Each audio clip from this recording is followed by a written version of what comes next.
Skateboarding has changed over the last few years and has become a much more accessible sport. It has become an Olympic event, and more people are getting involved in it.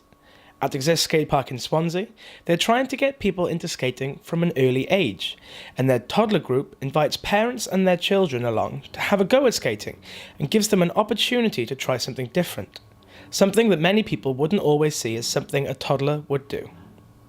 Session. We introduced the toddler session just because we've pretty much got every other age group going on, and we wanted to. I've got a toddler, so she was 3 when we started, and I knew how the park had benefited her from the time she could walk. So I really wanted to get that message across that it's great for all ages. We want people involved in skateboarding from day dot, and that's how we start to build up our toddlers, under 10s, over 10s, beginners. So we're kind of going through all the stages. But it's also, I realised with my toddler how beneficial it was with her balance, her confidence. She learned how to self-risk assess. She's fearless, and I really feel that that's because she's been brought up in an environment like this. So I really wanted to share that concept, yeah.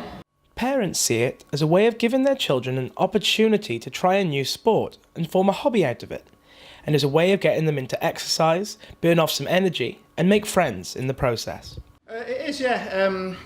I've got 2 kids. I've got the one with me today, but they both enjoy coming down. They've never been on a skateboard before coming in here really, and tried it out and just seem to like it. So yeah, we come along and it's a bit of fun. Yeah, it is. It's nice for a bit of interaction, so that they can play together and make friends and burn a bit of energy off. My lad's in school this afternoon, so bring him in the morning and he's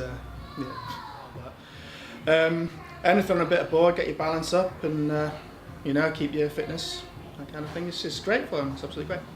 The skate park is trying to get a variety of people into skating and try and change the perceptions of skating as an underground culture, and is an opportunity to get children off the street and give them a hobby they can take with them through life. The park survival is definitely about our sessions that are focused and taught. If it's boiling hot summer, we don't see any customers, so we really need to have sessions that have got toddlers, an under 10 group, a girls session, a skateboard only group, a beginner session. They're all taught sessions.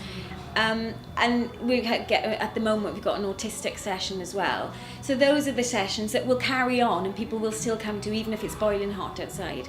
So we need those for the park survival. Oh yeah. And I think that's how a lot of kids, my partner is a skateboarder and that's how he got into it, was to just, it's getting kids off the street and it's focusing them. So if they're hanging about the streets, they're actually focused and doing something that they really love doing, and then it turns into exercise, and now it's a life. I think if you're a skateboarder when you're younger, you're a skateboarder for life.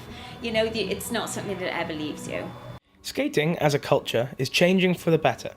It's losing its image of troublemaking and a nuisance to people on the street, and with it featuring alongside athletics and dressage at the 2020 Olympics in Tokyo, it may become the sport of the future. James Powell Jenkins, That's TV.